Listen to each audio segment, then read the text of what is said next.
Hey, welcome back, guys. MTG Moxman here. Hope you're all having a great day. Thanks for tuning in this evening. Man, what a little bit of information to tell you guys today. If you're new to the channel, please hit subscribe and help join us and grow the channel into something wild and magnificent here on a Monday. It'd be awesome to have more people join in. We really appreciate everyone who joins in. And, of course, our loyal viewers every day. You guys rock. So today we're going to talk a little bit about the ban stuff that happened today. Here we are, November 18, 2019, and we have a series of cards that are going to change standard, hopefully for the better. I will miss Oko. I really will. Oko, Thief of Crowns, banned. Once Upon a Time, banned. Veil of Summer, banned. Blam! Look at that. It's done. The damage is done. 1, 2, 3, you're out. In Brawl, Oko, of course, we knew was banned. Renin 6 is banned. Now, I don't know what that's going to do for his price. Banning him in Legacy, it's kind of crazy. I wasn't expecting it.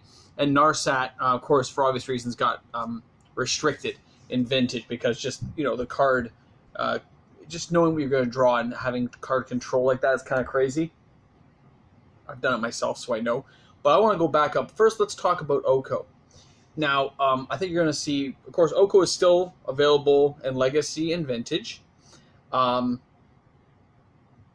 of course, Modern, of course, but when I see him here in Standard being banned out, this is one of their face cards. This is one of their money makers. Now, they've only got about a month and a half to go until they've got Theros Into Death or whatever coming.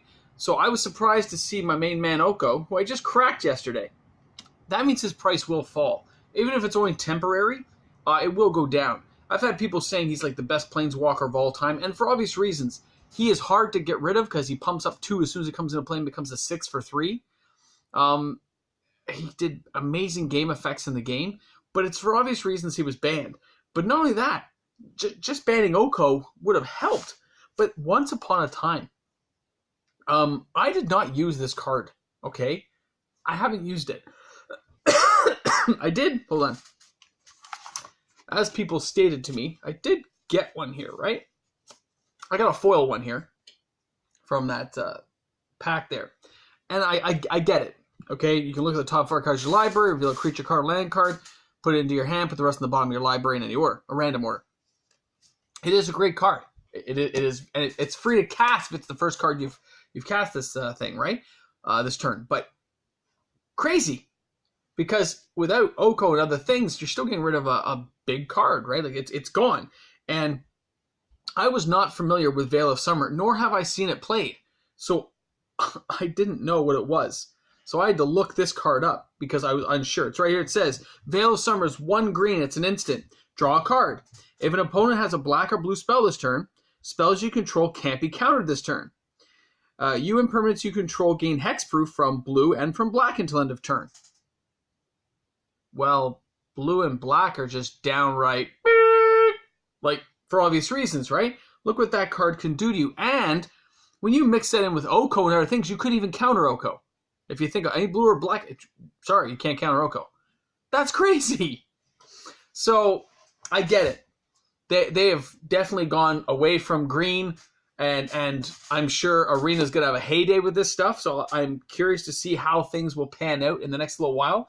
The funny thing is, although I have Oko in a lot of my decks, he is not a key card. He is a support card to get what I want done. In most of my decks, I've used him as a way of drawing people's attention away from the stuff I'm trying to do to you, which is burn your deck out. I want you to run out of all the cards you're going to need to take care of my small things that are annoying you, and then I bring out giant things later on, or game-changing effects that you just can't deal with because you burned everything out, counter spells, etc. So, I found this very, very interesting when I watched this today to see that Oko was gone Once Upon a Time, and of course I read Veil of Summer because I didn't know it. Okay, that's fine. Renin 6 was also a surprise, although I haven't been playing Legacy at my local store, so I didn't know that it was that big of a deal. But now, I mean, I read it afterwards, and I saw with Wasteland and cycling and bringing things back, like, I get it. Okay, you're just going to keep taking out people's lands. So that's fine. But man, what an exciting day for Magic. I want to see how the prices reflect on this right now over the next, 30, 60 days. Right? Like, I want to see how this all pans out for the people who've, like, got some of them. Like, I think I almost have a playset now of Oko. I'm not going to get rid of mine. usually I like to have a play set of stuff, and he's still a great card. You can still use him in other formats. It's just when they're not really talking about Modern that much, and they're not really doing much with Vintage or Legacy, you know, they got Standard. I guess he'll be allowed in what, Pioneer, right? I guess they haven't banned him in Pioneer for now because that's the format they're trying to have people jump into. So in Pioneer, he'll be allowed. Isn't that funny? That they didn't get rid of a format they're trying to support? Huh? Wink, wink, wink. Get that. They banned him in Standard. They can take the hit because they got Pioneer coming up. And Pioneer allows it. So it's just kind of funny, right? So that's all I've got on that little bit of the topic. I thought you guys would want to know. I thought you guys deserved to know. And my whole take on it is I'm a little cheesed off because I enjoyed playing with Oko, but it is not the end of the world for me. I can do with or without him. It's not going to matter because it doesn't do much to my decks that I play with him. I didn't build a deck around Oko. My decks don't center on certain cards. I don't do that. Right? I find those decks kind of boring to play, so I do a mix of things all the time. I like planeswalkers.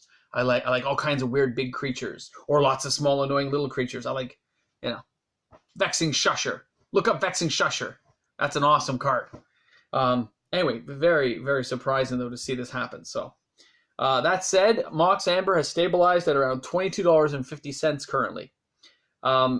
Pretty good, man, from the card was being down to like $12 again, right? So it's basically doubled in value and is now settled. The last week and a half, it hasn't really gone up or down. It lost some value and it's kind of stabilized. I'm curious to see how it'll go from here. As you guys know, there was literally a few hundred purchases in the last month on Mox Amber.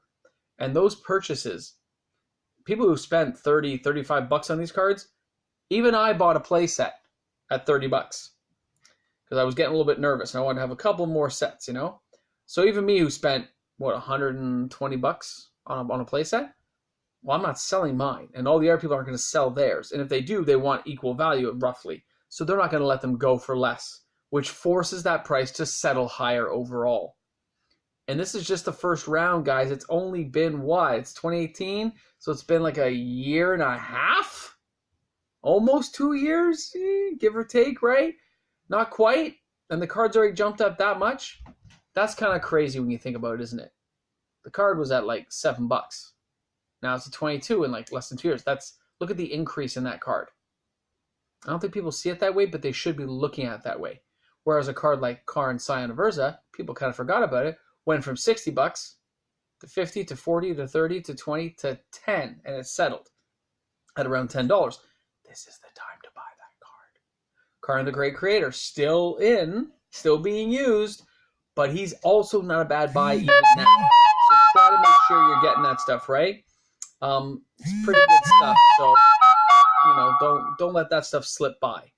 Other than that, I think all the beeping you hear on my phone is my wife giving me grocery shopping lists that I'm not going to buy right now because I already bought it all, and she forgets that I'm smart and can do things for myself. Nah, I didn't pause. I'm just bugging you. Anyway, so I just thought I would key off on those things. Mox Amber's doing quite well. Most colorless things do. Remember this note for those who watch this far into the video, right? And I do give some of my own personal advice on these things, guys. When you're watching my videos, you see I'm not telling you what to buy. I'm telling you what I buy, and I do fine most of the time. I got to remember to sell some stuff. I got stuff I'm supposed to sell, and I just haven't gotten around to posting on eBay. It's kind of like I should have done that. I should have done that. I meant to. How's that? I meant to do it, and I couldn't get around to it. I actually have like some of my boxes have to rotate out. It's time to rotate out a couple sets of it, and I'm just hesitating. I don't know why. It's like, do I really want to sell it? Can it go higher? Everything eventually goes higher. Money now or money later. You got bills to pay. Put some money down now. I'm trying to get. I got the goal right now, guys. I'm trying to get that car paid off. Get my car paid off, and then I can start putting extra money down toward the house. Get the house paid down. That leaves me more money for Magic. So it's just reciprocal. Reciprocal. Goes in a circle. Okay, so later this week I will do a Toy Time story video. Probably tomorrow, and then we will follow up with another finance video on a few things when I post this stuff up, I'll show you kind of what I do, how I undercut, and how I look for. I'm there to sell. I'm not there to haggle. So I just put a nice low price underneath what everyone's got on eBay because I'm planning on selling it. And that way I can, and I've already got my profit margins worked out in a spreadsheet, so I know how much I have to make to walk away with profit. So just a little key in. Leave a comment below if you have something you want to ask me or something you'd like to talk about. I'll be happy to help you guys out. Again, if you're new to the channel, please hit subscribe. Love to have you. If not, well, you know what? You can watch me anyway because I already know there's people watching because some of my videos have like 80, 90, 100 views. I don't know that many subscribers. Or some of you guys are watching videos over and over again. Watching you. All right, guys, have a great day, and we'll check you out tomorrow. Thanks again for tuning in. MTG Mox, man, I'm out of here.